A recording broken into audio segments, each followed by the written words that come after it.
welcome back to the Fixing Football podcast with me, Martin Naylor, and I'm here with co-host and ever-present Liam O'Meara, and we are joined by a recurring favourite guest, Luke Foley is here. Liam, how are you doing? I'm very well. Excited that our Man United expert, Luke, is here. That's good. Excited about that. I'm very well, thank you, Martin. Very well. How are you doing? Yeah, it's not important how I'm doing. Luke, how are you doing? It's good that you are back. I'm very well, Martin. Very well. Good. So apparently there's also a Man United expert in this podcast. Are we expecting someone else at some point? Oh, the flattery from Liam. He's got off to a good start with me. Right, Liam, let's just going to get straight into tonight's topic. The fans are protesting left, right and centre, up and down the country. Manchester United, Tottenham Hotspur, Chelsea, various others throughout the season, but they're the big three, let's say, at the moment. What is going on? There seems to be a shift, and I think big three is important here, because there does seem to be a lot of protesting from big six support fans at the moment. And that is, I'd say, unusual. I mean, United fans have been protesting slightly protesting, really, in various degrees for a number of years. But Chelsea and Tottenham is relatively new. But I think what's quite interesting, and probably why we wanted to discuss it as a podcast today, is this idea that they all seem to be around similar themes, don't they? Man City fans as well, actually. There's been Man City fans protesting as well. And they all seem to be around similar themes. Well, that was going to be the next part. The big question is why? Why are they protesting? I mean, they're slightly different and personal to each club, but the overriding arch is money, right? Yeah. A lot of it is to do with ticket prices and season ticket availability, generally speaking. And a lot of it, particularly with Chelsea, I've seen is this idea of resale and the idea of being able to, if you can't attend a game, what happens with your ticket? The idea that you must attend games because theoretically that is revenue that could be better used by the club. So this idea of official resale and that type of stuff. There's a lot going on. I think there was quite a bit at Aston Villa regarding their Champions League tickets as well. There's, like you said, there's various others, but it all kind of boils down to this idea of ticket prices going in a high trajectory, I think. Luke, so you're a Manchester United fan. What do you make of protests? And what is the Man United fans' views on them? Well, I suppose the biggest one is from a United point is when FC United was formed in 2005 from the Glazer ownership. I suppose that's kind of the extreme of it. They don't even want to support their own club anymore. They'll make a new one because they're not happy with the ownership. So I think I don't agree with that at all. You pick your team, you stick with it. You can't just go and make teams up yourself.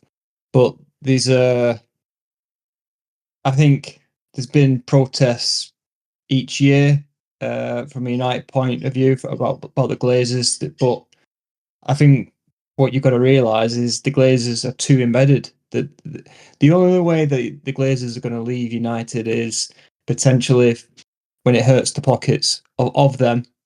So potentially if they get relegated or no money's coming in. So I don't think that's ever going to happen. So these protests, yes, I understand them, but is there any will it affect anything in the long run? Possibly not. That's the thing with protests.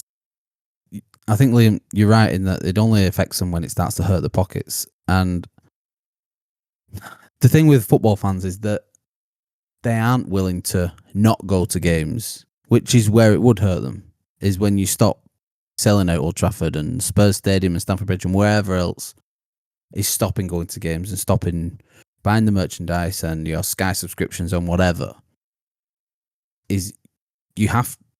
But that's the hardest. That would be the hardest thing. Be like stopping loving a child for a few weeks. Like it just ain't going to happen. I think the problem for these types of clubs, and this is where this is a bit unique, I think, when it comes to stuff like ticket prices, because at our level, they've just renewed our season ticket.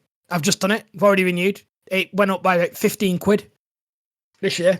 Fine. No issue. But if they raised it too much, I wouldn't go. And then there'd be no one to take my seat.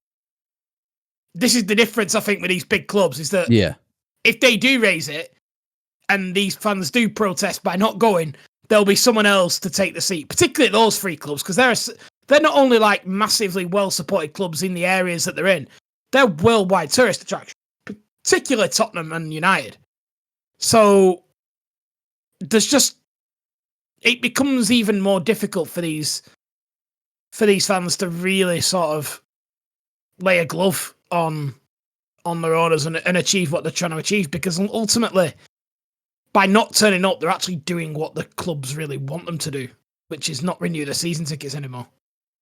I think it's a scary situation that from a previous podcast that you two were talking about, is this American model where they're charging godly amounts of money for a ticket. And you're right, Liam, the top 3, top 4 clubs, people probably pay that. There's foreign kind of import from ticket sales. I think the foreigners will pay a godly amount of money to go and watch United.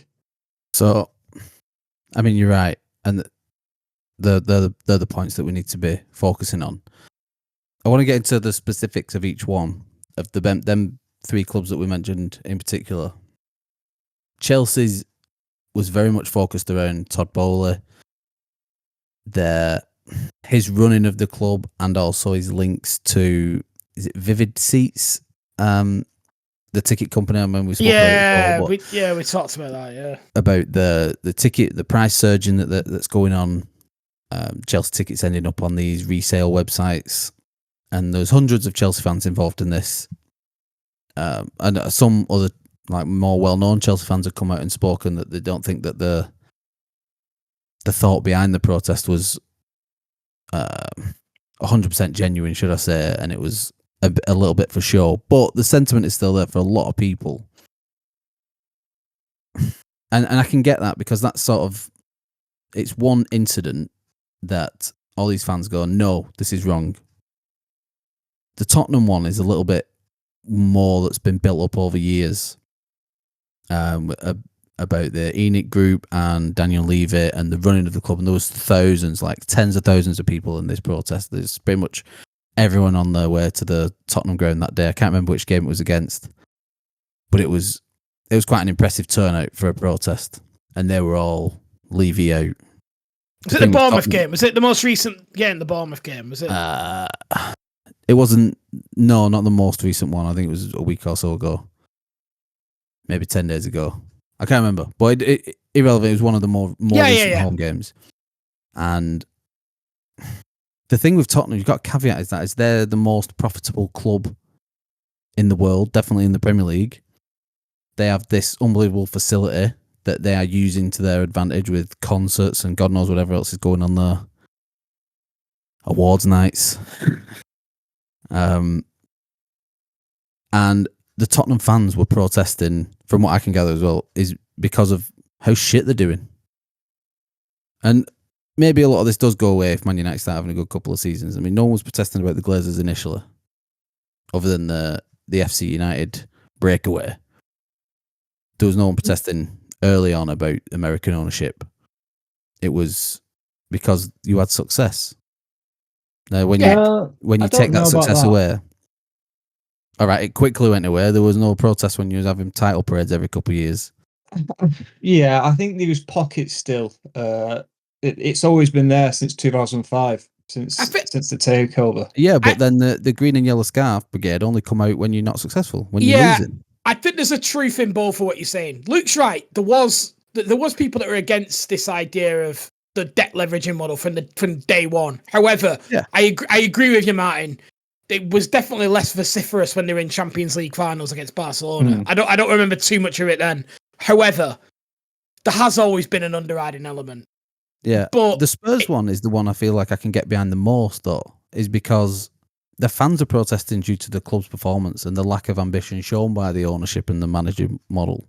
But they are solely focused on it as a business and not as a club that these people love. That is interesting, isn't it? Because it's almost like the most purist, and it's almost the one that, like, because what's quite interesting is we're talking about big six clubs, and they've all had an element of protesting, and it's the ones that are doing the worst that have got the most vociferous at the moment. But that could easily flip round. But what's quite interesting, I think, with the Tottenham one is that they're kind of open about what I think non-big six club fans would have a go at them for. By you've got it pretty good, you know how good you got it. But Spurs are pretty much saying, yeah, everything's great, but we're just shit. We're not playing. We're not competing to win things, and that's unacceptable for a club that theoretically, on paper, could be the biggest club in the world in a few years if they really took a punt on it all. Well, and that on the side of the fans are paying them ticket prices for the product that they're paying for, or should I say the fans aren't paying for the product that they're getting. They're paying Real Madrid, Barcelona, Bayern Munich money. Not Bayern Munich, that's a bad example. The top level clubs. Yeah, but I don't think you're ever entitled to a win. Like, you shouldn't have to. Your ticket price shouldn't be dictated by your likelihood of winning. Otherwise, I'd be going for fucking free for the last 15 years. But like, no, you're right. But there should be. You should see some intent from those. I mean, Daniel Levy can't make the Spurs team win, but he can help it as best he can. Oh, they're definitely not investing. We can argue about transfers spent and stuff like that, money in, money out, but there's no denying that Tottenham, if they have spent, they've spent it poorly. Is there not a counter argument to this though, regarding Spurs? Because not so long ago they reached Champions League final. Yeah, it was. I think remember them challenged for a title as well. Not so long ago when they had Poch. I agree with you to an extent, Luke, but I think these are more tick boxes than actual sign of where Spurs were. I think they're in a Champions League final, like, you know, an other team could get to any cup final. Like they weren't the best, one of the best two teams in England when they got in that Champions League final, and they got past Ajax in their semi, which is, if you want to know what that Ajax side look like, just look at the Ajax side is basically your team now, Luke. So like, so I'm not belittling that achievement, by the way. Like, it was a great achievement, but I think to suggest that they're taking a place amongst Europe's elite on that, I would disagree. I think the issue with Spurs is they have got probably the best stadium in the country now. By all accounts, they've got one of the best two training grounds in the country. Them and Leicester, I believe, have probably the best two training grounds in the country at the moment. Everything is in place, but the signings that they make aren't necessarily bad signings. They are the signings of a club that's looking to make profit on signings, and you can't have it both ways. If you're a Big Six Premier League club, that you have to operate like one. You can't, like, you're signing players like Odegaard from Burnley, who's a great young player, but it's like, is he going to help you secure Champions League football? No, he's not. Clearly not, no. And that's where they're falling short. Solanke, good signing, but the injuries haven't been there, and when he comes out the team, there's a massive drop-off to Timo Werner. Like, this is, you know what I mean? Yeah. So, I mean, obviously, not all teams in the top six need strikers, but we can talk about that later. But and I knew it. I just knew it was coming at any minute. Then, as soon as we mentioned someone, as soon as we mentioned strikers, weasel. But yeah, I actually understand Tottenham fans' frustration. I don't know if I'd take to the streets over it, but I get the frustrations. So let's go back to Man United for a second, Luke. Yes. The fans more recently have been protesting about the way Jim Ratcliffe's running the club, cutting basically all the good that Marcus Rashford was doing in Manchester. When it comes to in-house, Rashford's taking away meals. Comes out, he's spoken on Monday about having to sack a what was the term, a body language coach who was on 175 grand a year. I mean, United have clearly been overspending, and there's cuts need to be made, but I'm going to caveat it by saying we're probably getting the worst bits of the news in terms of the amount of employees that Man United had, and it needed streamlining. But I mean, in the same interview, he also said that we've overpaid or bought bad players and name checked Onana, Anthony, Casemiro, Højlund, Sancho. So in the same breath, cutting a Casemiro out of this team, no matter how much it costs, saves you a couple hundred jobs all around the club, and fans seem to not be happy about that. I mean, where do you stand on him and them right now? Well, first of all, I think it's outrageous that Radcliffe has name checked a few players.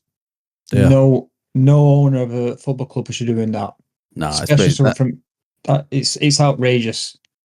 He can say it that we've overpaid or what, but to name check him is pretty bad, isn't it? Yeah, Luke, I've literally just come from my Slimming World meeting, so I've not really had a chance to read about this interview. Who's he name checked? I just said it. Onana. You remember if you was listening to the interview that we're doing right now? Onana, Højlund, Anthony, Casemiro, Sancho. Is that it? Have I missed one? Yeah, there was 5. Yeah. Yeah, them lot. The usual ones, the ones who you would say right now, the ones who anyone would have been saying, has been saying. Yeah, I was going to say, it's hard to disagree with him though, isn't it? No, it is. But that's not the point. Like, I think. Yeah, I know.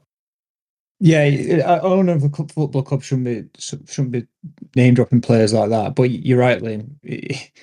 That is the kind of main culprits, and I mean some of the elements in that interview was just wrong. Like when he was naming like these 3 main objectives. His first objective was the profitability. He wants to be the most profitable club in the world, and then his third objective was to win silverware. And in my mind, that should be number 1: win the silverware. As a fan, I think doing it in that order has no problem, because if you what was the middle one? So when it was most profitable, what was the middle one? I think compete at the top level in all competitions. Yeah, and then win silver. That's a little bit like what Arteta was saying about his phases, isn't it? Today, this idea of there is. I actually think there's sense in that. Like, if you get the money only because of the PSR element, because you can't spend your way out of a problem now, so you have to get your ducks in a row to then be able to then spend accordingly and grow. So it kind of makes sense. It's just the timing of this interview is unhelpful, in it. I'm looking forward to reading a bit more about it, to be honest, because I can see the pain in Luke's eyes over this. Is it a PR stunt? Because the protests are happening, he feels he needs to come out. He kind of put like I'm not a sob story, but he was like, I had put $300 million dollars into the club, or otherwise the club would have no money by Christmas. We'd be completely bankrupt. I think so. I think he's trying to win some of the fans back here. In the same instance of shitting on legacy fans, if you will, the ones who they're almost trying to price out of games with the ticket increases that we've seen. But even coming out and saying, I mean, he's saying what everyone's saying, that, he made mistakes giving Ten Hag a new contract. Dan Ashworth was a mistake. And then, so that he's trying to be on the side of the voice that everyone's talking about Man United, which, everyone is saying that there aren't any secrets and everyone can see it. But yeah, the way to do the interview, obviously, like with Gary Neville as well, just... Oh, was it? Yeah, it's like an overlap special, mate. Oh, is it? Oh, God. Oh, I've not seen the overlap one. I've saw just the other reporter. Oh, is he? There's a Times version, and there's the version he's done with Gary Neville for the overlap. Basically saying the same thing. Well, yeah, I'm going to have to link both things now below now. If anyone's listening, I think this is just segue into something a bit more popular. It's what happens when stuff happens on the Monday, innit? It's hard, innit? He did also mention that there's going to be a modest price increase in Did he know? Yeah, in tickets, and this is the thing. This is sort of what we're talking about. If he, I mean, what's modest to a guy who's a multi-billionaire? He doesn't know what modest is. He doesn't know what like struggles of what a lot of families will be paying. The average family, like, look, your dad taking you and your brother to Man United. No, how much would that be a year? What, let's call it $3,000, just as a low ball to take you for the three of you for a season. Yeah, roughly. But well, it's sitting now Josh's pockets. He said it's just ridiculous at the moment. He's having to pay out for every ticket, every competition, and that's what it's saying. But it's this whole point of he has to sell it back to the club. He can't sell it on his ticket. It's all electronical. It's just it's Yeah. it's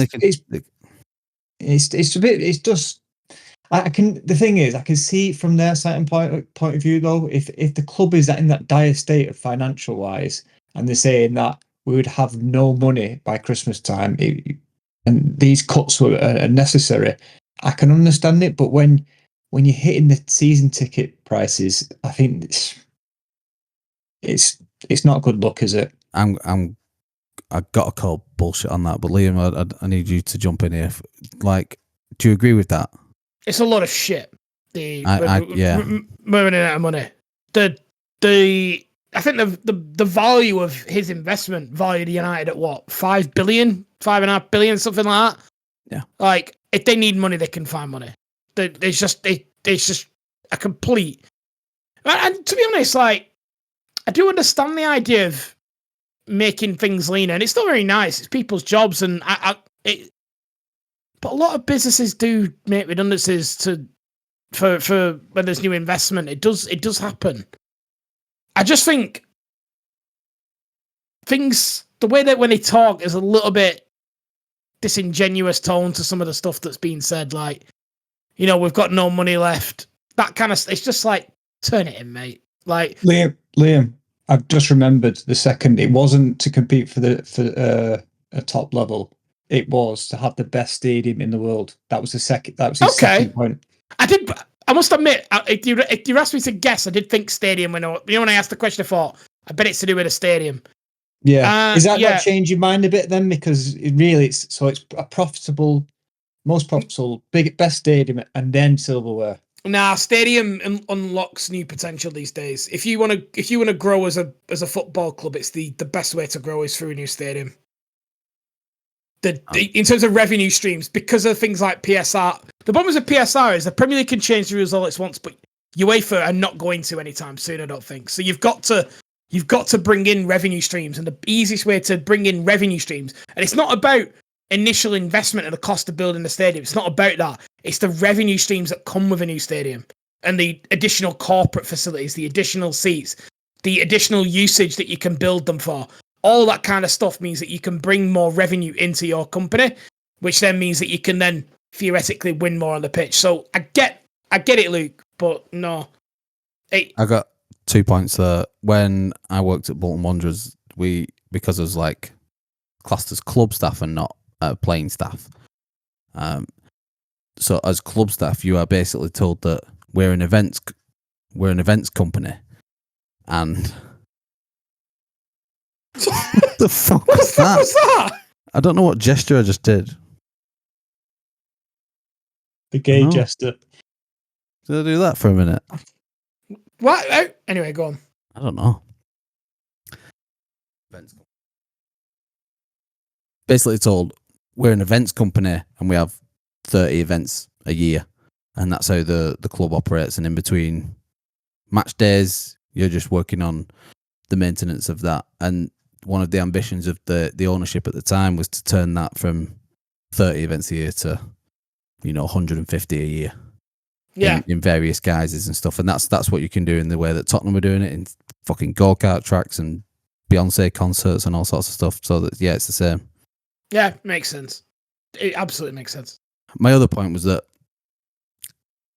like, Arsenal's got very wealthy owners, and we were going through proper shit time, and we had big players on big contracts, and them owners stepped up and bit the bullet a little bit and had to pay off people like Aubameyang and Ozil and Socrates and Mustafi and all these people who we couldn't afford to let them contracts run out for another 3-5 years, which still have half of them. If they didn't bite the bullet and pay up on all these players were on 100 grand plus.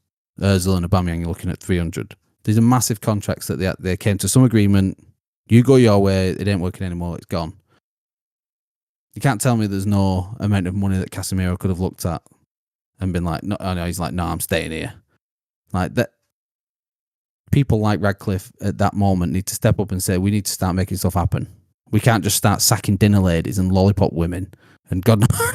But do you think that's why that's in the public domain? Because I think that Jim Ratcliffe, that Casemiro saying that he wants to stay, like I think that's if I was a cynical person, I would say that's been leaked because everyone kind of in their mind sees Casemiro playing in Saudi, and that he should do the right thing and go to Saudi, and I feel like that's putting pressure on him to do that. I think a little bit, but there's only two.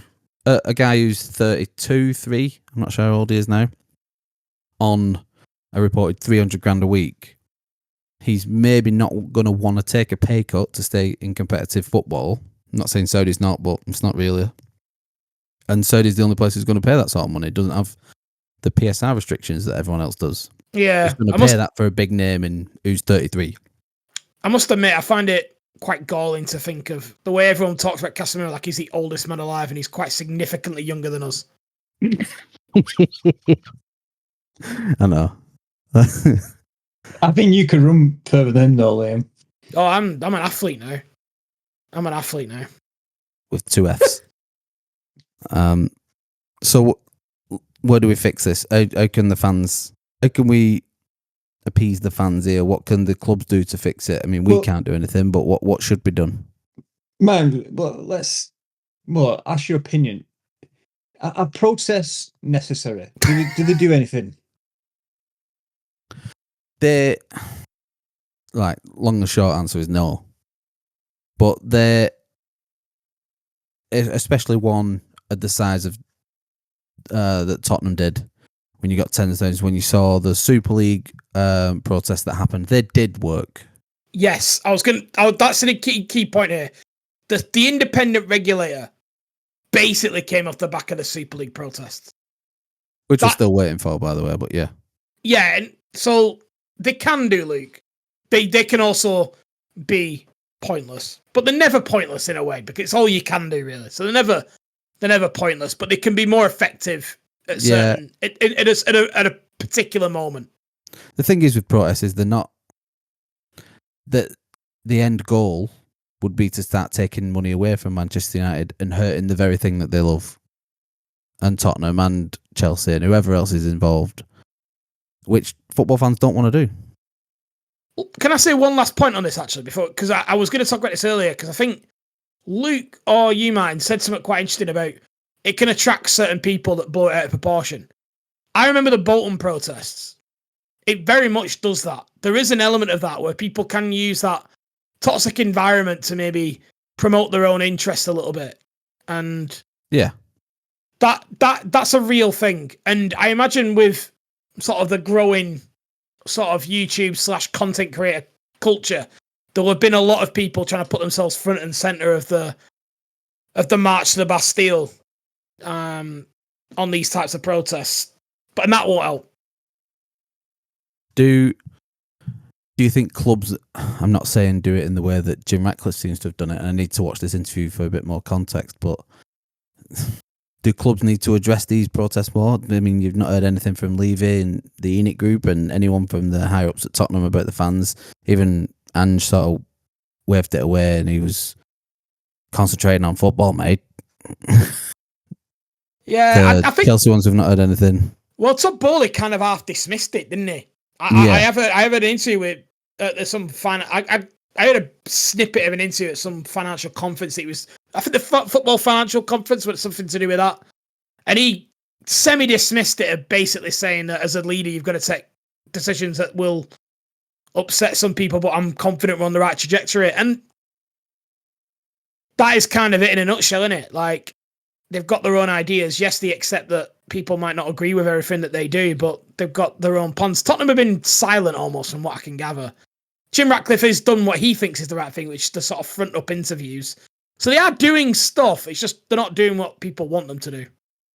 Well, what is that? What they want them to do? I mean, the Tottenham fans want it Levy to maybe even just be a voice and just give some reason behind the decisions that they've been making, and things are going to change in the future. Give people hope. I think that when people protest, that when people protest, it feels like they've got nothing else to do. There's nothing coming. There's no way they can see a light at the end of the tunnel, really. Tottenham's a funny one because there's rumours of a takeover, isn't there, on the horizon? There's a rumour of, is it Qatari takeover? Yeah, but it's always been floated for a while, hasn't it? It's going to be ridiculous money. They're going to make Tottenham the most expensive club in the world, and it's what are you getting for that? Yeah, there's a lot of moving parts to this, and I suppose it's up to ENIC, innit? If Levy's doing the job that ENIC want him to do, which is to make them this money-making behemoth. And don't forget, like, we look at Tottenham as this big six club. Figure the Tottenham we grew up with. Like, they were like, what? Like a Crystal Palace type club, I would say. Like, our perception of Tottenham is madly different now to maybe it was when I first started watching football. When, like, you had, like, you know what I mean? They are a completely different club. All right, but when our dads were growing up watching football, they would have seen Tottenham winning a few cups and having some of the best players in the world turning in every so often. Very different game, though.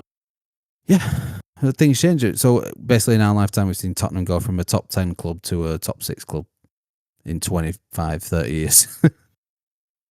I think they've made huge strides as a club, but I understand Tottenham fans' frustration.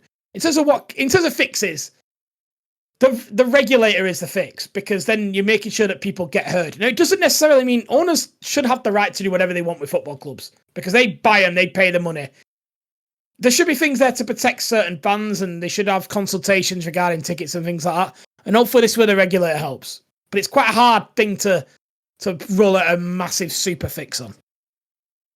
Luke, anything to add? Yeah.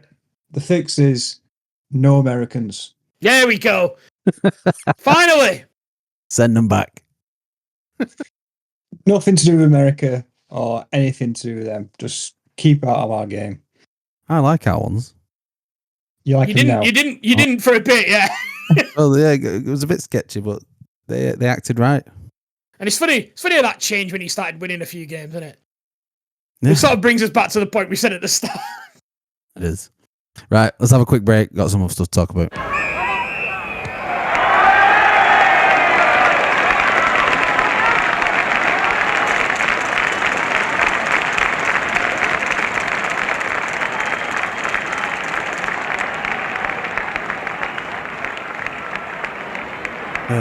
And we are back. Boys, you will have noticed on the way into this episode, and Liam's dog will have recognised too, we got new intro music now. Oh! Did you remember hearing that on the way in? I did. I heard that then. I could hear it as it plays now. Charlie likes it. We've got a new look, got some new branding. Liam, you mentioned Slim and Will before, but I wanted to get into our topic. But how is it going? Are you enjoying the process? Enjoying is pushing it, but I'm definitely seeing. Enjoying is pushing it, but I wouldn't necessarily say that. But it's going very well. Just past 4 stone now. That's really good. I've lost 4 Since stone. January. It's in 17 weeks. So 4 stone and £3 in 17 weeks. Nice. Which is not Luke, bad. What are you up to at the moment? What are you training for? What's the plans? So I represented Lancashire at the weekend in cross country. And were we represented well? We was. I didn't have a too great of a race, but yeah, the team came 3rd overall with 9 men counting. Which is is it like a cut off of the top? Is it the top X amount get counted towards a score kind of thing? Yeah. Okay, that makes sense. But yeah, so it was good to represent Lancashire. But what race was it? Yeah, it was in Nottingham. can't remember the park's name. It was the Intercounties Championship. But really, I shouldn't really representing Lancashire. I kind of did a Boateng kind of move, as in Lancashire's a better team, so I went to run for Lancashire, running for Greater Manchester. But you live in right, okay, but you live in Lancashire though. Yeah, it's split. It's Greater Manchester. No, I live in Lancashire now. I live in Lancashire, but I'm born from Greater Manchester. Oh, right, yeah. Because you've got to remember the stadium theory with Rashford. Like, Rashford might have been too far away from the stadium. Like, is it one of them? Is that how it works? Or can you not just say I want to represent Devon, for example? Devon signed me. No, you've got to have been born there or lived in that county for a certain amount of years. Does this even know Greater Manchester is Lancashire? Does this not get discussed a lot? Well, yeah, it's Greater Manchester and Lancashire, but in your world, there's only one Lancashire, isn't there? But I just, if you're going to do counties. You kind of like, you're mixing things there. There's two separate rules going on. I'm not one of those people that's like Greater Manchester doesn't exist, but like, you know what I mean? It's like having a Greater Leeds team and a Yorkshire team. Like, I just don't. Anyway, I'm glad you did well, Luke. I'm glad it went well. I'm not getting too. It's not fixing inter-counties league running. Thank God. It'll be a short, boring podcast. What else have we had going on? What about you, Martin? What's going on in your world? Not much. My Achilles is getting better / plantar fasciitis, which is now diagnosed. Well, I had Achilles tendonitis, and that turned into plantar fasciitis. So that's not been fun. I don't know what that is. Is that where like the bottom of your foot hurts? The arch of your foot collapsing. That's it. Which isn't good. Have you got special shoes? Well, you remember when I broke my ankle right before my wedding about 5 years ago? Yes. I had some special insoles made then, thanks to our glorious NHS, which I've still kept hold of. So they've been working, and it's very painful to run. But I'm back on the park runs and training because I got the 10K thing in May. So I'm still on track for that. Training's going good. You know what's a good exercise, Martin? I'd rather not talk about exercises because you just keep mentioning stepping up in the WhatsApp group. No, have you done your steps?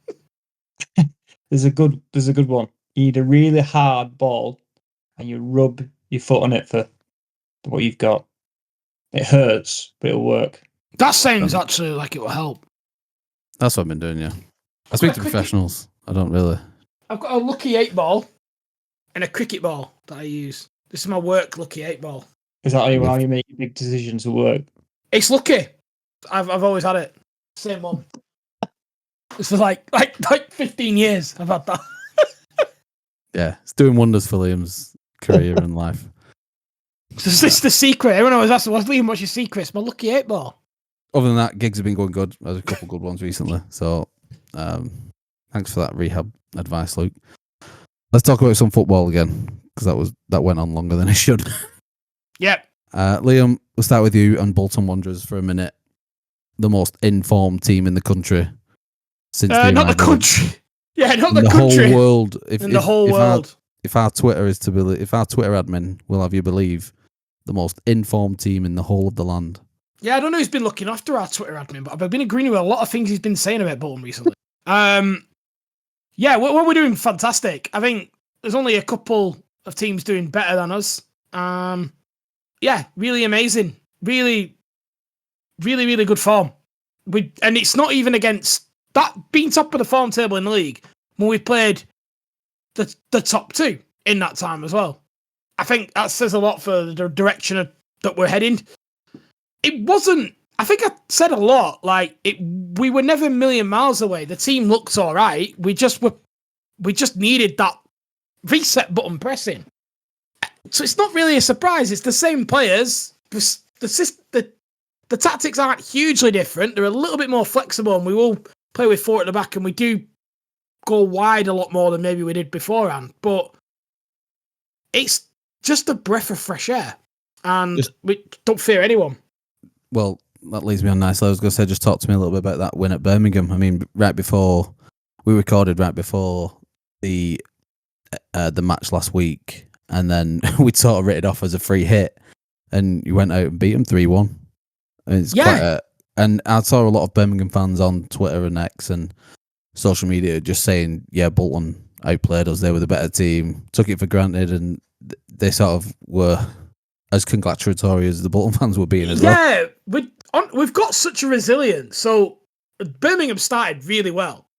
They looked really good, to be honest. Like the first 20 minutes, we couldn't get anywhere near him, and then he scored a brilliant goal, Birmingham. And Stansfield wasn't playing either, was he? I only found that out afterwards. Yeah, he came on with 10 to go. I didn't even know he was back fit. So he'll be brilliant for them for the running. But they were amazing the way they were putting the ball around, and they went 1-0 down. And I remember saying to my mate at the time, I was like, I could go home now. We're not in this game at all.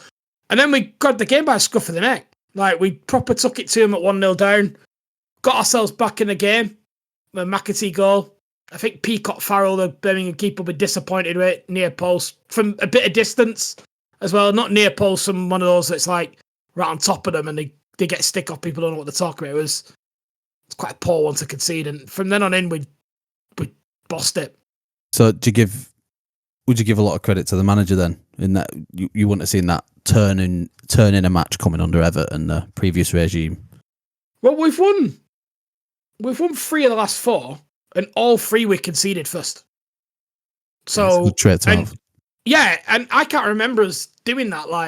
And it's like, how often does that really happen where you go behind and then win? And to do it 3 times in a row, it's brilliant. Yeah, it's really, really good. And even the Wrexham game we talked about on the last podcast, like we went toe to toe with them away from home. Like it was a very even game. Like we could have. I think Wrexham slightly edged it, but we were really good. And we've got a game, Bristol Rovers.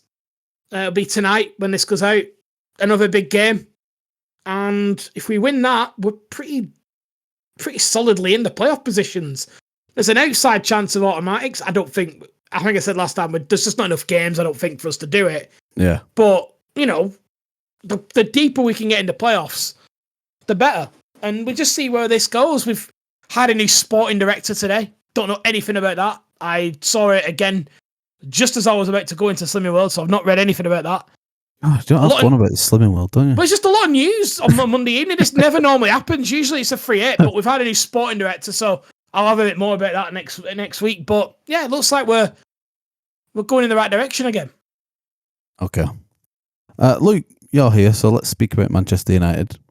Oh, before we speak about Man United, I've just been looking at Bolton's fixtures, which is there's 2 tasty fixtures coming up, which usually when I get involved with the chat, which is end of this month on the 1st of April. Yeah, I wonder which 2 these are. It's weird though. I think it was exactly the same as last year. You're exactly right. Yeah. I wonder how this positivity is still there after the 1st of April. Well, it's funny you say that because we never won away at Burton until this weekend. And everyone's like, that's one of our curses gone. We've got our biggest curses coming up. Can someone give some context as to who the Bolton Wanderers are playing here? At the end of this month, we've got a double header, 2 away games, 1 at Blackpool away, where we've not won in. Fucking the mystery going on around these fixtures. Just fucking say the name. Everyone's hanging. I'm on edge of my seat here. I think 95% of people that listen to this know what games I'm talking about. And the Blackpool away game, that's the first one. Been 60 years or whatever it is since we've won there. So Luke likes to bring that one up quite a lot. So I'm sure we'll hear that stat again between now and then. And then shortly after, Wigan away, which we all know the significance of that game. There's some other tasty games, really. Our running is quite full of big ones. So even this Saturday coming up is Stockport at home. That's a big game. And then Wycombe is not long after the Wigan game. So there's a lot of big games coming up. But we're not in a position where I fear any of these games.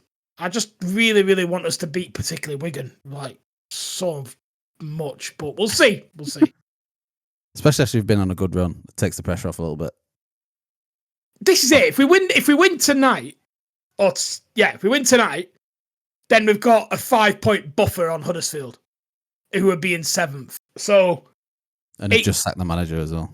Yeah, I mean, I think that was foolish for me. He's a good manager, Michael Duff. They're in a bit of a bad spot. They should have given him the chance to turn it round. Whatever, that's their problem. But we'll see. We'll see. Give it a go. Right, as I was saying before the mystery machine turned up, Luke, Manchester United, fun game at the weekend. But before that, you had Sociedad in the Europa League, which is probably more important for you guys right now. Correct. Arsenal, so going into it this week, the return fixture, which sorry, my mind's blanking, but are you home or away in this second leg? The second leg. So you expected to win, but it's got to be a big performance as well, surely. Yes, I'm expecting a big performance, mine, but we've not done so well against Spanish teams before. So it was a bit of a shock last week when we drew. So going off the game of the weekend, potentially that's a good bit of positivity to go into this one. So fingers crossed. Speak to me about that then. Speak to me about the weekend one. You love digging out Arsenal. So we could speak about Arsenal v United at the weekend. All but killed any last shred of hope that I had about a title for us, even though I'd accepted it was gone about 3 weeks ago. What were your thoughts on the match? Well, I was just happy to put the nail on the bed for you men, to be honest. It wasn't a great match. It wasn't a great match, but it's always nice to celebrate something, I guess. Yeah. There's always something on the line for United fans, isn't there? Yeah. I think you played really poor, to be honest. Yep. I think first half we kind of just low blocked it, let you attack. There was kind of no output for you guys, and then that goal, I suppose, kind of galvanized the team. Bruno's goal, and then the second half, it looked like we was more likely to score. Can I just say, I knew Bruno was going to score. Yeah, and it was the story of our season that you had done fuck all in that match up until getting that free kick, and that's been the story of our season, is battering teams, whether it be for the first 15 minutes, 30 minutes, but all these matches where we've dropped points is we have done that, not scored, not took our chances, and in this case, recently, not even creating significant chances, just having a lot of the ball and going side to side and not being able to get anything off. That you go one end, you get a free kick, and yeah, Bruno does his thing. It was it was going in from the minute the free kick was given for me. Yeah, I suppose the positive, what I can see is that hopefully that Ruben has recognised that United are a counter-attacking team, like we have been for the last 12 years, because we've been poor and that's all we can play. So maybe he's kind of realised, look, that's what we'll do going forward for the rest of the season. Not this kind of, I don't know what formation and what idea he has in his head, but I think if we stick to the plan of this kind of low block counter attack, we might kind of save the season European wise, because the Premier League's gone. I don't know if you can. I don't think Man United will get into the European spots. No. Oh, not through the Premier League. I mean, you mean by winning the Europa League? Yeah, that'd be a ridiculous achievement. I think from this point, I can't see it. They should. I think with the pathway that you've got towards the final, you probably should be able to win it. You know, if you were just doing it on paper, but just fall apart pretty easily. I mean, it takes a big dog like Arsenal to turn up for you to have a decent defensive performance, but that's just a start. That's our problem to deal with. I think another team on another day put 12 past you with that what you was trying to do. Is that a team that would have like a striker, for example? It's funny you should mention that, Liam, because I was going to ask you your opinion. You obviously watched the match. Is there any overriding theories as to why Arsenal maybe couldn't beat Manchester United, this poor Manchester United team? Is there anything maybe a bit left field, maybe a bit out of the blue. The trouble is, no. It's the obvious answer, and like it's getting boring. Isn't it? It's not so much boring, and I didn't like the way Arteta responded to the question afterwards because there is a bit of accountability here. Like he's been asked it a million times though. Yeah, but it's still relevant though. Like when it's so glaringly obvious that what else are you going to ask him? It is, but at the end of the transfer window when it didn't happen, and then every match since he gets asked. Yeah, but what else are you going to ask? Pre-match, post-match, and then every media thing that he has to do in between. Should you have signed a striker? And he's already said, yeah, that's what he tried to do. You can't keep. My only defense of it here is that he's answered it like a lot already. You're going to be put under a bit of scrutiny, and to spit your dummy out and fold so easily because someone asked you a question that you didn't like. I thought it was a bit pathetic. I thought, if I'm being completely frank with you, I get his frustration because it's fucking annoying, and it would be annoying but like he's getting paid. I'd be annoyed at that performance quite handsomely. He's just fronting up a difficult question. He's just answered it a million times, mate. This is the thing here. He's just going to keep answering the same thing over and over again. He said, yeah, well, that's what he gets paid to do. No, it don't really work like that. He played Kieran Tierney up front. He didn't. He brought him on the left. He played him on a left forward with Sterling on the bench. We have Sterling. Sterling, shit. But he's not. Right. Kieran Tierney. Why signing them? Kieran Tierney's a player you're letting leave for free at the end of the year because you don't think he's a good enough left back. But you're thinking, I'll play him left forward instead of Raheem Sterling, who was just signed. Yeah. Like, I feel like it's a relevant question to go, could you have got someone else in, mate? Yeah. Again, he's answered it a million times.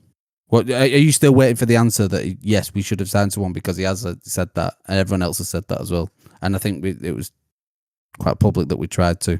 No, not enough. Let's go back. Let's go back to the original question. Is there any other theories? Honestly, no. I don't. There isn't, is there really? Because you are obviously a very good football team. Yeah. But you're quite predictable. I did like Timber running in a little bit more, coming in. That was quite interesting. But for the Rice goal, that run. Yeah. Because it actually did something different rather than these patterns where. Because I think Odegaard. He plays too low risk football for me now. He's playing very low risk football. He's not, and maybe it's because he's not got faith in those front players ahead of him. I don't know. It's absolutely that for me. It's all low risk. The fact that when we've got Timber, I like Timber, but he isn't as willing a runner off the ball as Ben White is, and certainly when you've not got Saka on that link and a forward to hit. I can understand Odegaard. He's class, but he's doing a lot of nothing at the moment. Like he's busy, he looks busy and he's on the ball a lot, but nothing's happening.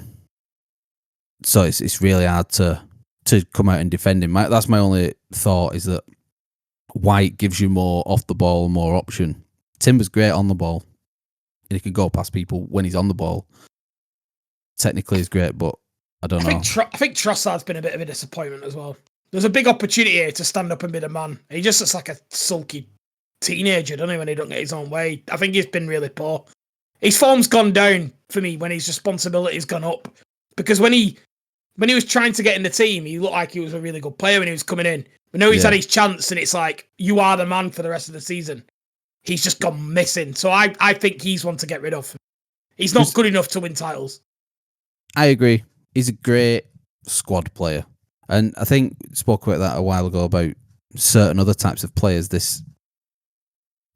Who was it? No, can I just, before you move on, I just want to say after this, I disagree with that, because from a squad player like you want someone to step up when it's their moment, and he's done the opposite. So yes. I think you want rid of him for me. No, I agree. It's more of a retrospective look that he is someone who is a finisher, what they call like the old-fashioned super sub.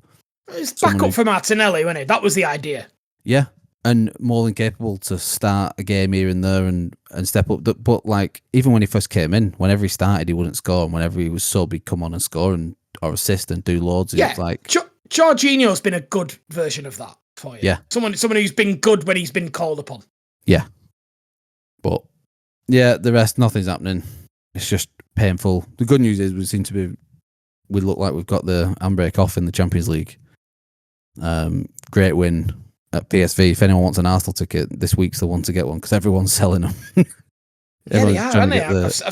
I've seen that. Loads of people selling Arsenal tickets online. They're trying to help other fans build up their credits. It's like a sort of bit of a movement, if you will. The fact that we've got this free hit, we've got 7-1 on aggregate to play with in the Champions League, that a lot of fans will be like, right, well, we don't need to go to a game. We could all these the credits thing that you need to qualify for, like going to an away match or one of the higher category matches. So there's a bit of a movement going on in that sense. But yeah, this week's the time to get an Arsenal ticket if you ever wanted one. Fair. No thanks. No, not interested.